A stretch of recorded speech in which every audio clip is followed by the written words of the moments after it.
सत श्री अकाल जी। मैं पुष्पिंदर इलैक्ट्रीशियन ट्रेड इंस्ट्रक्टर बाबा फरीद ITI पुच्छो कलां। जिस तरह साडा विषय चल रहा सी इलूमीनेशन बारे प्रदीपन बारे असी बहुत कुछ जानिया सी। पिछली बार असी सापेक्षिक सुग्राहिता या रिलेटिव सेंसिटिविटी संवेदनशीलता बारे पढ़िया सी और रेडियंस निपुणता टर्मां जो साडे लई प्रकाश संबंधी जो असी शब्दावली वरतते हैं टर्म्स उन्हां बारे असी पढ़िया सी और एक एक करके असी हुण टर्मां बारे जाणांगे। सब तो जो साडी पहली शब्दावली है जो दीपत या प्रकाशमान या लूमिनस की हुंदा। दीपत या प्रकाशमान या ल्यूमिनस सानू जिस तरह नाम तो ही सानू पता लगता दीपत या प्रकाशमान। प्रकाशमान जो कि सानू प्रकाश दिंदियां वस्तुआं दीपत या प्रकाशमान वो वस्तुआं जिन्हां तो सानू की है रोशनी मिलती है, जिमें कि सूरज चंद ये साडे कुदरती सोमे रोशनी दे। और जिस तरह साडे बल्ब ट्यूब्स जो कि रोशनी दिंदियां सानू, मोमबत्ती कुछ भी कह लो जो सानू दीपत वस्तु जो भी सानू रोशनी दिंदी है उसनूं असी की है प्रकाशमान या दीपत कह दिंदे आ। अगला जो साडा आ जांदा ल्यूमिनस फ्लक्स। ल्यूमिनस फ्लक्स की है लाइट की है जो प्रकाशमान वस्तु तो बहुत ही कह लो बरीक किरणा की है दे रूप विच निकलती है। जिमें कि बरीक बरीक किरणा जो तुहानूं पहलां भी समझाया सी किस तरह दस्सिया सी कि विकिरण ऊर्जा जदों उत्सर्जित हुंदी है तां की हुंदा है वो की सानूं प्रकाश दिंदी है, ठीक है ना। इसे प्रकार ल्यूमिनस फ्लक्स जिस तरह असीं पढ़ते हैं किसी जदों एक दिशा विच जदों कोई प्रकाश पैंदा उहदी एक फ्लक्स बन जाती है। फ्लक्स द्वारा की है चानन हुंदा। एक फ्लक्स काहदे नाल बनदी है? ये बारीक जो किरणा प्रकाश किरणा या प्रकाश ऊर्जा दीयां किरणा जो बारीक बरीक किरणा हुंदियां वो जो एक तल ते पैंदियां तो उन्हां दी एक फ्लक्स बन जाती जिसनूं असीं ल्यूमिनस फ्लक्स कहने हैं, है ना। तो जां इस तरह कह लो कि किसी भी दीप्त वस्तु द्वारा 1 सैकेंड दे विच कुल प्रकाश ऊर्जा जो छड्डी जाती है उसनूं असीं की कह दिंदे आ ल्यूमिनस फ्लक्स कह दिंदे आ, ल्यूमिनस फ्लक्स। और ल्यूमनस की इकाई नाल ही इन्हां मापिया जाता है क्योंकि प्रकाश नूं मापन की जो इकाई है ल्यूमनस दे विच इसनूं आपां माप सकते हैं कि किन्ने ल्यूमनस प्रकाश है जो मिल रहा सानूं या रोशनी सानूं मिल रही है। ल्यूमनस इसकी इकाई है, इसनूं याद रखना है कि ल्यूमनस ही है जो इसे द्वारा असीं रोशनी नूं मापते हैं। जिवें ल्यूमिनस फ्लक्स की है जिस तरह असीं चुंबक बारे पढ़ते हैं कि चुंबकी फ्लक्स बन जाती है ना, तो इस तरह वो एक दूसरे नूं खिंचदियां या एक दूसरे नूं जो पोल है एक दूसरे वाल अट्रैक्ट होंगे या एक दूसरे नूं एक दूजे नूं परां धकदे है वो कि ल्यूमिनस फ्लक्स होंदी है। जिस तरह ये लाइट की फ्लक्स है ਜਾਂ ਸਾਡੀ रोशनी की फ्लक्स वो साडी चुंबकी फ्लक्स है। चुंबकी खेत्र कह लो एक ही कह लो रोशनी का खेत्र जो एक पैदा होंदा है उसके बारे भी तुसीं पढ़िया है ना। इस प्रकार के ल्यूमिनस फ्लक्स की है बरीक लाइट दी जो किरणां मिल के प्रकाश बनाउंदियां ना ऊर्जा दियां उसे नूं की कह दिंदे आपां एक फ्लक्स पैदा कर दिंदे आ रोशनी की उसनूं की कह दिंदे असीं ल्यूमिनस फ्लक्स कह दिंदे और ल्यूमनस द्वारा इसनूं असीं मापिया जांदा है। और इसनूं लिखना किवें है कि किसी भी दीप्त या प्रकाशमान वस्तु द्वारा 1 सैकेंड दे विच छड्डी गई प्रकाश की कुल ऊर्जा नूं असीं की कह दिंदे आ ल्यूमिनस फ्लक्स कह दिंदे आ। और अगे जो साडा आ गया ज्योति तीव्रता बारे इसकी व्याख्या आपां कर सकते हैं प्रति यूनिट सॉलिड कोण के द्वारा। सॉलिड कोण जिसनूं असीं ठोस कोण या घन कोण भी कह दिंदे आ। इस दे बारे आपां पढ़ांगे इस दे बारे कि ज्योति तीव्रता की हुंदी है या इसनूं असीं ल्यूमिनस इंटेंसिटी कह दिंदे आ। इस दे बारे आपां ठोस कोण बारे जाणांगे जदों तां इस दे बारे जानना भी सानूं की है आसान हो जाता है। ज्योति तीव्रता की है कि आपां इसनूं इस प्रकार कह सकते हैं कि जदों जो भी दीप्त वस्तु के केंद्र ते जो यूनिट सॉलिड कोण बनता है ना तो इस उस एक जिन्ना भी प्रकाश उस दिशा दे विच उस कोण दे विच पै रहा है ना उसनूं जो जदों आपां मापदे हां किन्ने ल्यूमनस प्रकाश उस दिशा दे विच पै रहा उसकी ज्योति तीव्रता ही हुंदी है, ठीक है। इसनूं असीं ल्यूमिनस इंटेंसिटी उसे नूं आपां ल्यूमिनस इंटेंसिटी कह दिंदे आ। ते ਇਸ ਨੂੰ ਅਸੀਂ ਕੈਂਡਲ ਪਾਵਰ ਦੀ ਇਕਾਈ ਵਿੱਚ ਮਿਣਦੇ ਹਾਂ। ਕੈਂਡਲ ਪਾਵਰ ਕੀ ਹੈ, ਅੱਗੇ ਸਾਡਾ ਕੈਂਡਲ ਪਾਵਰ ਦਾ ਪੁਆਇੰਟ ਆ ਜਾਂਦਾ, ਤੁਸੀਂ ਬਲੈਕ ਬੋਰਡ 'ਤੇ ਜੇ ਤੁਹਾਨੂੰ ਦਿਖ ਰਿਹਾ। ਅਤੇ ਅਗਲਾ ਜੋ ਸਾਡੀ ਟਰਮ ਹੈ ਕੈਂਡਲ ਪਾਵਰ, ਨਹੀਂ ਦਿਖ ਰਿਹਾ ਤਾਂ ਤੁਹਾਨੂੰ ਆਵਾਜ਼ ਸੁਣਾਈ ਦੇ ਰਹੀ ਹੈ। ਕੈਂਡਲ ਪਾਵਰ ਕੀ ਹੁੰਦਾ ਕਿ ਕੈਂਡਲ ਪਾਵਰ ਹੈ, ਜਿਸ ਤਰ੍ਹਾਂ ਸਾਡੇ ਬੁੱਧੀਜੀਵੀਆਂ ਨੇ ਕੀ ਹੈ ਨਾ, ਹਰ ਇੱਕ ਚੀਜ਼ ਨੂੰ ਮਾਪਣ ਦੇ ਲਈ ਕੁਝ ਇਕਾਈਆਂ ਬਣਾਈਆਂ ਹੋਈਆਂ ਹੈ ਨਾ, ਉਸੇ ਪ੍ਰਕਾਰ ਕੈਂਡਲ ਪਾਵਰ ਕੀ ਹੈ, ਇੱਕ ਸਟੈਂਡਰਡ ਸਪਰਮ ਮੋਮਬੱਤੀ ਹੈ। ਇਸ ਦੀ ਰੁਸ਼ਨਾਈ ਕਰਨ ਦੀ ਜਿਹੜੀ ਪਾਵਰ ਹੈ ਨਾ, ਇਸ ਦੀ ਚਾਨਣ ਕਰਨ ਦੀ ਜਿੰਨੀ ਵੀ ਸਮਰੱਥਾ ਹੈ, ਇਸ ਦੀ ਵਰਤੋਂ ਕਰਕੇ ਅਸੀਂ ਦੂਜੇ ਜਿਹੜੇ ਪ੍ਰਕਾਸ਼ ਦੇ ਹੋਰ ਸੋਮੇ ਹੈ ਨਾ, ਜੋ ਆਪਣੇ ਦੁਆਰਾ ਬਣਾਏ ਗਏ ਹੈ, ਉਹਨਾਂ ਦੀ ਜੋ ਰੌਸ਼ਨੀ ਕਰਨ ਦੀ ਸਮਰੱਥਾ ਹੈ, ਉਹਨਾਂ ਨੂੰ ਮਾਪਣ ਵਾਸਤੇ ਅਸੀਂ ਇਹ ਇਕਾਈ ਬਣਾਈ। ਇਸ ਦੁਆਰਾ ਅਸੀਂ ਉਹਨਾਂ ਦੀ ਜੋ ਰੌਸ਼ਨੀ ਕਰਨ ਦੀ ਸਮਰੱਥਾ ਉਹਨਾਂ ਨੂੰ ਮਾਪਦੇ ਹਾਂ। ਇਹ ਦਿੱਤੀ ਗਈ ਦਿਸ਼ਾ ਵਿੱਚ ਪ੍ਰਤੀ ਯੂਨਿਟ ਸਾਲਿਡ ਕੋਣ ਅੰਦਰ ਨਿਕਾਸ ਹੋਏ ਲਿਊਮਨਸ ਦੀ ਸੰਖਿਆ। ਜਿਸ ਤਰ੍ਹਾਂ ਤੁਹਾਨੂੰ ਦੱਸਿਆ ਕਿ ਅਸੀਂ ਲਿਊਮਨਸ, ਕਿੰਨੇ ਲਿਊਮਨਸ ਪ੍ਰਕਾਸ਼ ਇੱਕ ਦਿਸ਼ਾ ਦੇ ਵਿੱਚ ਉਤਸਰਜਿਤ ਹੁੰਦਾ, ਇੱਕ ਦਿਸ਼ਾ ਦੇ ਵਿੱਚ ਪੈਦਾ ਹੁੰਦਾ, ਤਾਂ ਉਸ ਨੂੰ ਅਸੀਂ ਕੀ ਕਹਿ ਸਕਦੇ ਹਾਂ ਕਿ ਇਸ ਨੂੰ ਅਸੀਂ ਜਦੋਂ ਇੱਕ ਦਿਸ਼ਾ ਦੇ ਵਿੱਚ ਜੋ ਵੀ ਪ੍ਰਕਾਸ਼ ਆਪਣਾ ਲਿਊਮਨਸ ਦੀ ਸੰਖਿਆ ਕਹਿ ਲਓ, ਵੀ ਕਿਰਨਾਂ ਦੀ ਜਾਂ ਪ੍ਰਕਾਸ਼ ਦੀ ਸੰਖਿਆ, ਜਿੰਨੀ ਵੀ ਇੱਕ ਦਿਸ਼ਾ ਦੇ ਵਿੱਚ ਜੋ ਪ੍ਰਕਾਸ਼ ਪੈਂਦਾ, ਜਿੰਨੇ ਲਿਊਮਨਸ ਪ੍ਰਕਾਸ਼ ਪੈ ਰਿਹਾ, ਉਹਦੀ ਸੰਖਿਆ ਨੂੰ ਮਾਪਣ ਦਾ ਪ੍ਰਤੀਕ ਹੈ। ਇਸ ਨੂੰ CP ਨਾਲ ਆਪਾਂ ਲਿਖ ਸਕਦੇ ਹਾਂ, ਕੈਂਡਲ ਪਾਵਰ। ਠੀਕ ਹੈ, ਕੈਂਡਲ ਪਾਵਰ ਬਾਰੇ ਹੁਣ ਜਾਣ ਹੀ ਲੈ ਕੇ ਇੱਕ ਸਟੈਂਡਰਡ ਸਪਰਮ ਮੋਮਬੱਤੀ ਹੈ, ਜਿਸ ਦੀ ਰੁਸ਼ਨਾਈ ਕਰਨ ਦੀ ਪਾਵਰ ਦੁਆਰਾ ਹੀ ਅਸੀਂ ਦੂਸਰੇ ਪ੍ਰਕਾਸ਼ ਦੇ ਜਿਹੜੇ ਸੋਮੇ ਹੈ ਉਹਨਾਂ ਦੀ ਰੌਸ਼ਨੀ ਕਰਨ ਦੀ ਸਮਰੱਥਾ ਬਾਰੇ ਜਾਣ ਸਕਦੇ ਹਾਂ। ਇਹ ਦਿੱਤੀ ਗਈ ਇੱਕ ਦਿਸ਼ਾ ਵਿੱਚ ਪ੍ਰਤੀ ਯੂਨਿਟ ਸਾਲਿਡ ਕੋਣ ਅੰਦਰ ਨਿਕਾਸ ਹੋਏ ਲਿਊਮਨ ਦੀ ਸੰਖਿਆ। ਠੀਕ ਹੈ, ਇੱਕ ਜੋ ਕੋਣ ਬਣਦਾ ਹੈ, ਜਿਸ ਦੇ ਬਾਰੇ ਆਪਾਂ ਅੱਗੇ ਪੜ੍ਹਾਂਗੇ, ਜਦੋਂ ਠੋਸ ਕੋਣ ਬਾਰੇ ਪੜ੍ਹਾਂਗੇ ਨਾ ਆਪਾਂ ਯੂਨਿਟ ਸਾਲਿਡ ਕੋਣ ਦੇ ਬਾਰੇ, ਉਦੋਂ ਪਤਾ ਲੱਗੂ ਕਿ ਇੱਕ ਕੋਣ ਬਣਦਾ ਜੋ ਗੋਲੇ ਦੇ ਕੇਂਦਰ 'ਤੇ ਉਸ ਦਿਸ਼ਾ ਦੇ ਵਿੱਚ, ਕਿਉਂਕਿ ਵੈਸੇ ਪ੍ਰਕਾਸ਼ ਤਾਂ ਹਰ ਇੱਕ ਦਿਸ਼ਾ ਦੇ ਵਿੱਚ ਫੈਲ ਰਿਹਾ ਹੁੰਦਾ ਨਾ ਇੱਕ ਤਲ 'ਤੇ ਪਈ ਵਸਤੂ ਦਾ, ਪਰ ਇੱਕ ਕੋਣ ਬਣਾਉਂਦਾ ਹੈ, ਠੋਸ ਕੋਣ। ਆਪਾਂ ਉਸ ਦੇ ਬਾਰੇ ਅੱਗੇ ਪੜ੍ਹਾਂਗੇ। ਉਸ ਐਂਗਲ 'ਤੇ, ਇੱਕ ਐਂਗਲ 'ਤੇ ਜਿੰਨੇ ਲਿਊਮਨਸ ਪ੍ਰਕਾਸ਼ ਇੱਕ ਐਂਗਲ 'ਤੇ ਪੈਂਦਾ, ਉਹ ਉਨੇ ਲਿਊਮਨਸ ਦੀ ਸੰਖਿਆ ਹੀ ਹੈ। ਇਸ ਨੂੰ ਅਸੀਂ CP ਨਾਲ ਪ੍ਰਗਟ ਕਰ ਸਕਦੇ ਹਾਂ। ਅੱਗੇ ਸਾਡਾ ਲਿਊਮਨ ਆ ਗਿਆ, ਜਿਸ ਨੂੰ ਅਸੀਂ ਪਹਿਲਾਂ ਹੀ ਲਿਊਮਨ ਬਾਰੇ ਪੜ੍ਹਿਆ। ਲਿਊਮਨ ਕੀ ਹੈ, ਜਿਸ ਤਰ੍ਹਾਂ ਕੈਂਡਲ ਪਾਵਰ ਦੁਆਰਾ ਅਸੀਂ ਪ੍ਰਕਾਸ਼ ਦੇ ਸੋਮੇ ਦੀ ਰੌਸ਼ਨੀ ਕਰਨ ਦੀ ਸਮਰੱਥਾ ਬਾਰੇ ਜਾਣਦੇ ਹਾਂ, ਉਸੇ ਪ੍ਰਕਾਰ ਲਿਊਮਨ ਕੀ ਹੈ, ਲਿਊਮਨਸ ਦੇ ਵਿੱਚ ਅਸੀਂ ਕੀ ਹੈ ਉਸ ਨੂੰ ਮਾਪਦੇ ਹਾਂ। ਇਹ ਇੱਕ ਫਲਕਸ ਦੀ ਇੱਕ ਇਕਾਈ ਹੈ। ਜਿੰਨੀਆਂ ਫਲਕਸ ਜੋ ਪੈਦਾ ਹੁੰਦੀ ਹੈ, ਤੁਹਾਨੂੰ ਪਹਿਲਾਂ ਦੱਸਿਆ ਲਿਊਮਨਸ ਫਲਕਸ ਕੀ ਹੁੰਦੀ ਹੈ, ਬਰੀਕ ਜੋ ਪ੍ਰਕਾਸ਼ ਦੀਆਂ ਕਿਰਨਾਂ ਮਿਲ ਕੇ ਕੀ ਹੈ ਇੱਕ ਰੌਸ਼ਨੀ ਦੀ ਫਲਕਸ ਪੈਦਾ ਕਰਦੀਆਂ, ਫਲਕਸ ਬਣਾਉਂਦੀਆਂ। ਠੀਕ ਹੈ ਨਾ, ਇਸੇ ਦੁਆਰਾ ਕੀ ਹੈ ਲਿਊਮਨਸ, ਇਹ ਕੀ ਹੈ, ਇਹ ਫਲਕਸ ਦੀ ਇਕਾਈ ਹੈ। ਇਸ ਨੂੰ ਪ੍ਰਤੀ ਯੂਨਿਟ ਸਾਲਿਡ ਕੋਣ ਵਿੱਚ ਇੱਕ ਕੈਂਡਲ ਪਾਵਰ ਦੇ ਸੋਮੇ ਤੋਂ ਨਿਕਾਸ ਹੋਏ ਜਾਂ ਪੈਦਾ ਹੋਏ ਲਿਊਮਨਸ ਫਲਕਸ ਦੀ ਮਾਤਰਾ ਹੁੰਦੀ ਹੈ।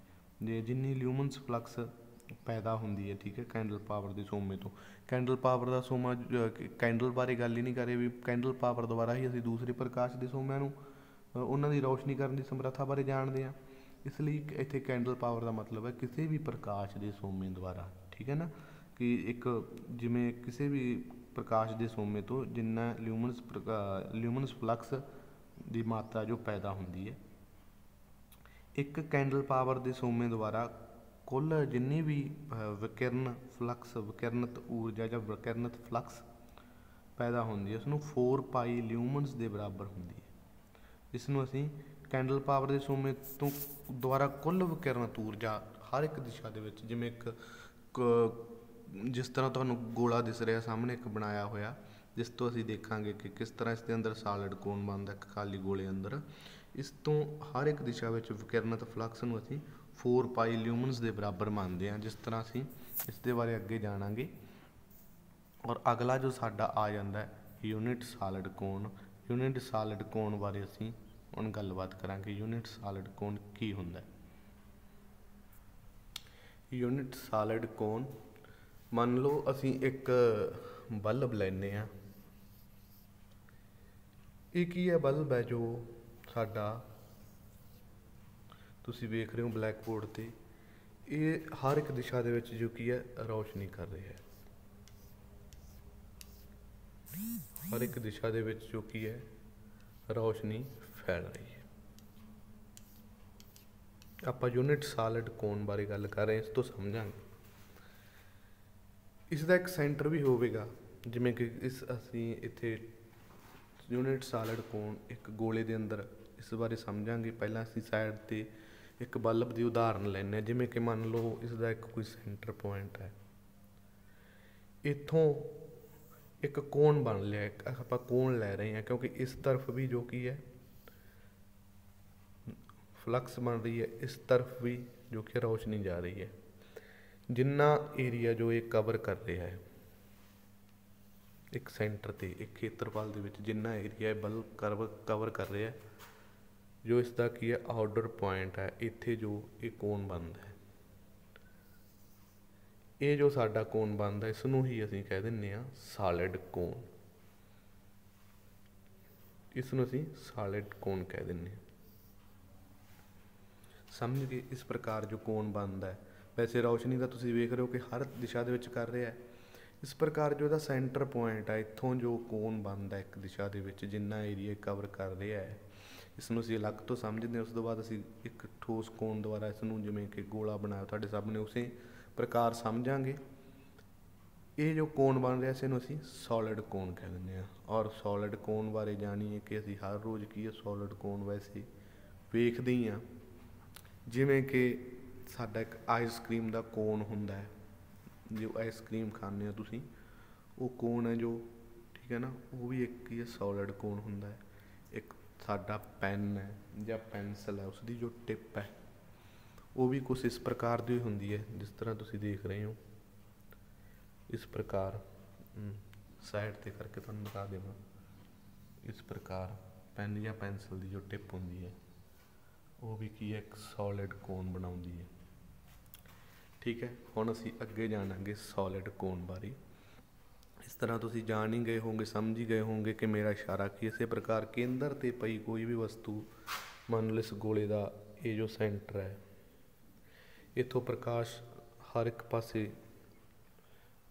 फ्लक्स जो ल्यूमन की संख्या दे विच हर एक पासे फैल रही है। इस तरह असीं समझ सकते हैं।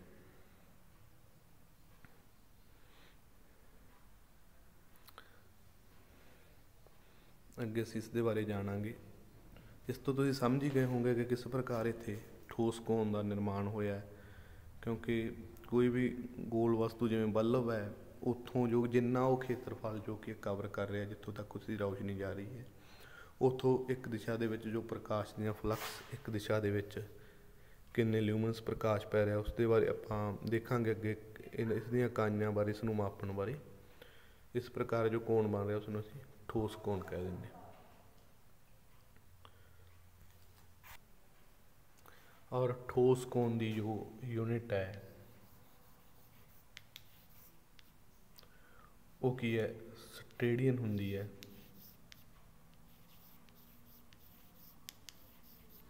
जिसनों असीं की SR द्वारा भी इस प्रकार लिख सकते हैं। ठीक है ना, जो भी इसकी जो यूनिट है, जो इकाई है ठोस कोण की, वो होंदी स्टेडियन। किन्ने जिस तरह असीं लिख दिंदे कि एक कोण लै लैंदे आ भी 90 डिग्री का कोण, ठीक है, ਜਾਂ किन्ने भी डिग्री का जो असीं कोण लै लैंदे, इस प्रकार कोण की जो शेप हुंदी है, इस प्रकार कोण बनता है। इसी प्रकार जो ठोस कोण है जो कि सॉलिड एंगल है, इसकी जो यूनिट है स्टेडियन है।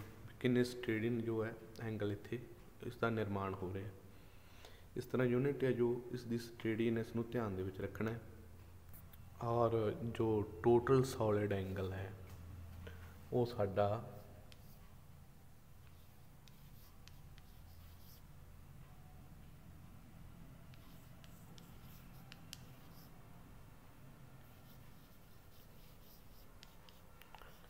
4 ਪਾਈ ਦੇ ਵਿੱਚ ਅਸੀਂ ਇਸ ਨੂੰ ਲਿਖਦੇ। ਇਸ ਨੂੰ ਵੀ ਧਿਆਨ ਦੇ ਵਿੱਚ ਰੱਖਣਾ ਹੈ। ਇਕਾਈਆਂ ਦੁਆਰਾ ਹੀ ਅਸੀਂ ਕੀ ਹੈ ਅੱਗੇ ਸੋਲਿਡ ਕੋਨ ਬਾਰੇ ਹੋਰ ਜਾਣਕਾਰੀ ਹਾਸਲ ਕਰਾਂਗੇ। 4 ਪਾਈ ਦੇ ਵਿੱਚ ਕੀ ਹੈ ਜੋ ਅਸੀਂ ਲਿਖਦੇ ਹਾਂ ਉਹ ਕੀ ਹੈ ਸਾਡਾ ਟੋਟਲ ਸੋਲਿਡ ਐਂਗਲ, ਜੋ ਕਿ ਇਸ ਖਾਲੀ ਗੋਲਿਆਂ ਦੇ ਵਿੱਚ ਬਣ ਰਿਹਾ। ਔਰ ਅੱਗੇ ਆਪਾਂ ਜਾਣਾਂਗੇ ਹੁਣ, जिस तरह से मैं थोड़ा पहला दसिया कि 90 डिग्री का जो जिमें वगैरह का जो भी एंगल असीं पढ़ते हैं, हाँ उस तरह ही भी जो सॉलिड एंगल का यूनिट होंदा है ना वो स्टेडियन होंदा है। इसनूं SR नाल लिखा जाता है, एंगल ਦਾ ਜੋ ਸਿੰਬਲ ਆ ਉਹ ਤੁਹਾਨੂੰ ਮੈਂ ਦਿਖਾਈ ਦਿੱਤਾ, ਇੱਕ ਸਾਈਡ 'ਤੇ ਜਿਸੇ ਉਹ 90 ਡਿਗਰੀ ਦਾ ਜਿਵੇਂ ਕਹਿ ਦਿੰਦੇ ਆ ਕੋਣ ਬਣ ਰਿਹਾ, ਇਸ ਤਰ੍ਹਾਂ ਕੀ ਹੈ ਇਸ ਦਾ ਸਿੰਬਲ ਹੁੰਦਾ ਹੈ।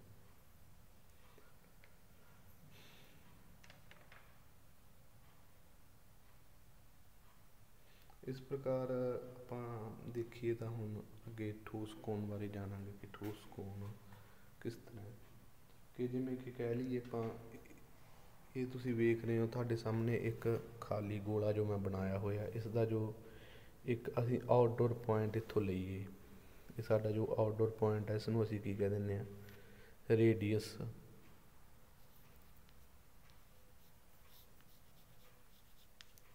ਠੀਕ ਹੈ ਨਾ। ਅਤੇ ਇਸੇ ਪ੍ਰਕਾਰ ਇੱਥੇ ਜੋ ਜਿਸ ਤਰ੍ਹਾਂ ਤੁਹਾਨੂੰ ਮੈਂ ਪਹਿਲਾਂ ਸਮਝਾਇਆ ਸੀ ਕਿ ਪ੍ਰਕਾਸ਼ ਹਰ ਦਿਸ਼ਾ ਦੇ ਵਿੱਚ ਜੋ ਕਿ ਇਹ ਫੈਲ ਰਿਹਾ, ਜਿਵੇਂ ਆਪਾਂ ਇਹ ਖਾਲੀ ਗੋਲਾ ਇੱਥੋਂ ਲਿਆ ਹੋਇਆ, ਇਹ ਹਰ ਦਿਸ਼ਾ ਦੇ ਵਿੱਚ ਜੋ ਕਿ ਪ੍ਰਕਾਸ਼ ਫੈਲ ਰਿਹਾ, ਇਸਦੇ ਸੈਂਟਰ 'ਤੇ ਜੋ ਕੋਣ ਬਣਦਾ, ਇੱਕ ਜੋ ਪ੍ਰਕਾਸ਼ ਦੀ ਇੱਕ ਦਿਸ਼ਾ ਦੇ ਵਿੱਚ ਜੋ ਫਲਕਸ ਆਪਾਂ ਲਈਏ, ਇੱਥੇ ਜੋ ਕੋਣ ਬਣਦਾ, ਇਸ ਕੋਣ ਨੂੰ ਅਸੀਂ ਕੀ ਕਹਿ ਦਿੰਦੇ ਹਾਂ ਠੋਸ ਕੋਣ ਕਹਿ ਦਿੰਦੇ ਹਾਂ ਜਾਂ ਸੋਲਿਡ ਐਂਗਲ ਕਹਿ ਦਿੰਦੇ ਹਾਂ। ਠੀਕ ਹੈ। ਇਸ ਤਰ੍ਹਾਂ ਜੋ ਸਾਡਾ ਆਊਟਡੋਰ ਪੁਆਇੰਟ ਹੈ, ਇਸ ਨੂੰ ਅਸੀਂ ਰੇਡੀਅਸ ਕਿਹਾ ਜਾਂਦਾ। ਇਸ ਪ੍ਰਕਾਰ ਇਸ ਤੁਸੀਂ ਦੇਖ ਹੀ ਰਹੋਗੇ ਇੱਥੋਂ ਵੀ ਇੱਕ ਐਂਗਲ ਜੋ ਕੀ ਹੈ ਨਿਰਮਾਣ ਹੋ ਰਿਹਾ। ਇਸ ਪ੍ਰਕਾਰ ਇੱਥੋਂ ਜੋ ਅਸੀਂ ਇਸ ਦੇ ਜੋ ਬਾਹਰੀ ਤਲ ਦੇ ਦੋ ਬਿੰਦੂਆਂ ਨੂੰ ਇਸ ਪ੍ਰਕਾਰ ਅਸੀਂ ਆਪਸ ਵਿੱਚ ਮਿਲਾ ਦਿੰਦੇ ਹਾਂ। ਇੱਕ ਦਿਸ਼ਾ ਦੇ ਵਿੱਚ ਇੱਥੇ ਜੋ ਕਹਿ ਲਓ ਕੋਈ ਵੀ ਦੀਪਤ ਵਸਤੂ ਪਈ ਹੈ, ਕੋਈ ਪ੍ਰਕਾਸ਼ਮਾਨ ਇਸ ਦੇ ਸੈਂਟਰ 'ਚ ਪਿਆ ਹੈ, ਉਹ ਚਾਰੋਂ ਪਾਸੇ ਰੌਸ਼ਨੀ ਕਰ ਰਿਹਾ। ਇੱਕ ਇਸ ਤਰ੍ਹਾਂ ਇਸ ਦੇ ਜੋ ਜਿੰਨਾ ਖੇਤਰਫਲ ਇਹ ਕਵਰ ਕਰ ਰਿਹਾ ਹੈ, ਇੱਕ ਜੋ ਖਾਲੀ ਗੋਲਾ, ਇਸ ਦੇ ਦੋਨਾਂ ਪੁਆਇੰਟਾਂ ਨੂੰ ਅਸੀਂ ਜੋ ਕੀ ਹੈ ਇਸ ਦੇ ਸੈਂਟਰ ਬਿੰਦੂ 'ਤੇ ਮਿਲਾ ਦਿੰਦੇ ਹਾਂ, ਤਾਂ ਇੱਥੇ ਕੀ ਜੋ ਐਂਗਲ ਦਾ ਨਿਰਮਾਣ ਹੁੰਦਾ ਹੈ ਉਸ ਨੂੰ ਅਸੀਂ ਕੀ ਕਹਿ ਦਿੰਦੇ ਹਾਂ ਸੋਲਿਡ ਐਂਗਲ। ਠੀਕ ਹੈ। ਇਸ ਪ੍ਰਕਾਰ ਜਿੰਨਾ ਵੀ ਇਸ ਪ੍ਰਕਾਰ ਉਹ ਖੇਤਰਫਲ ਕਵਰ ਕਰ ਰਿਹਾ, ਇੱਕ ਖੇਤਰਫਲ ਜੋ ਇਹ ਕਵਰ ਕਰ ਰਿਹਾ, ਤੁਸੀਂ ਵੇਖ ਹੀ ਰਹੋਗੇ ਐਂਗਲ ਜਿੰਨਾ ਵੀ ਇੱਥੋਂ ਪ੍ਰਕਾਸ਼ ਨਿਕਲ ਕੇ ਜਾ ਰਿਹਾ, ਜਿੰਨੀ ਵੀ ਫਲਕਸ ਇੱਥੋਂ ਜਾ ਰਹੀ ਹੈ, ਉਹ ਇੱਕ ਇਸ ਪ੍ਰਕਾਰ ਇੱਕ ਖੇਤਰ ਕਵਰ ਕਰ ਰਹੀ ਹੈ। ਇਸ ਨੂੰ ਅਸੀਂ ਲਿਖ ਸਕਦੇ ਹਾਂ ਕਿ ਜਿੰਨਾ ਵੀ ਇਹ ਰੇਡੀਅਸ ਜਾਂ ਜਿੰਨਾ ਵੀ ਏਰੀਆ ਇਹ ਕਵਰ ਕਰ ਰਹੀ ਹੈ, ਇਸ ਨੂੰ ਮੰਨ ਲਓ R2 ਦੇ ਬਰਾਬਰ ਇਸ ਨੂੰ ਅਸੀਂ ਲਿਖ ਸਕਦੇ ਹਾਂ। ਇਸ ਤਰ੍ਹਾਂ ਇੱਥੇ ਜੋ ਐਂਗਲ ਦਾ ਨਿਰਮਾਣ ਹੁੰਦਾ ਉਸ ਨੂੰ ਅਸੀਂ ਸਟਰੇਡੀਅਨ ਦੇ ਕਿੰਨੇ ਸਟੇਡੀਅਨ ਦਾ ਜੋ ਐਂਗਲ ਬਣ ਰਿਹਾ ਉਸ ਦੇ ਤੌਰ 'ਤੇ ਅਸੀਂ ਲਿਖ ਸਕਦੇ ਹਾਂ SR। ਇਸ ਪ੍ਰਕਾਰ ਤੁਸੀਂ ਸਮਝ ਹੀ ਗਏ ਹੋਗੇ ਕਿ ਕਿਸ ਤਰ੍ਹਾਂ ਕੀ ਹੈ ਠੋਸ ਕੋਣ ਦਾ ਨਿਰਮਾਣ ਹੁੰਦਾ। ਹਰ ਪ੍ਰਕਾਰ ਦੀ ਰੌਸ਼ਨੀ ਜੋ ਕੀ ਹੈ ਫੈਲ ਰਹੀ ਹੈ ਔਰ ਇੱਕ ਸੈਂਟਰ ਬਿੰਦੂ ਤੋਂ ਜੋ ਕੀ ਹੈ ਆਊਟਡੋਰ ਪੁਆਇੰਟ 'ਤੇ ਜੋ ਕਿ ਇਹਦੇ ਬਾਹਰੀ ਖੇਤਰਫਲ ਨਾਲ ਜੋ ਟੱਚ ਹੁੰਦਾ ਹੈ ਔਰ ਜਿੰਨਾ ਏਰੀਆ ਉਹ ਕਵਰ ਕਰ ਰਿਹਾ, ਇੱਥੇ ਕੀ ਇੱਕ ਸਾਡੇ ਠੋਸ ਐਂਗਲ ਦਾ ਨਿਰਮਾਣ ਹੁੰਦਾ ਹੈ। ਔਰ ਇਸ ਸਟਰੇਡੀਅਨ ਐਂਗਲ ਨੂੰ ਅਸੀਂ ਜਿਵੇਂ ਕਿ 1 ਸਟਰੇਡੀਅਨ ਲਿਖ ਸਕਦੇ ਹਾਂ, ਵੀ ਜਿੰਨੇ ਸਟਰੇਡੀਅਨ ਐਂਗਲ ਜੋ ਇੱਥੇ ਨਿਰਮਾਣ ਹੋ ਰਿਹਾ ਉਸ ਨੂੰ ਅਸੀਂ ਸਟਰੇਡੀਅਨ ਐਂਗਲ ਦੇ ਰੂਪ ਵਿੱਚ ਲਿਖ ਸਕਦੇ ਹਾਂ। ਔਰ ਜੋ ਕਿ ਟੋਟਲ ਸੋਲਿਡ ਐਂਗਲ ਦਾ ਜੋ ਤੁਹਾਨੂੰ ਦੱਸਿਆ ਜੋ ਇਕਾਈ ਹੈ, ਜੋ ਵੈਲਿਊ ਹੈ 4 ਪਾਈ ਹੁੰਦੀ ਹੈ।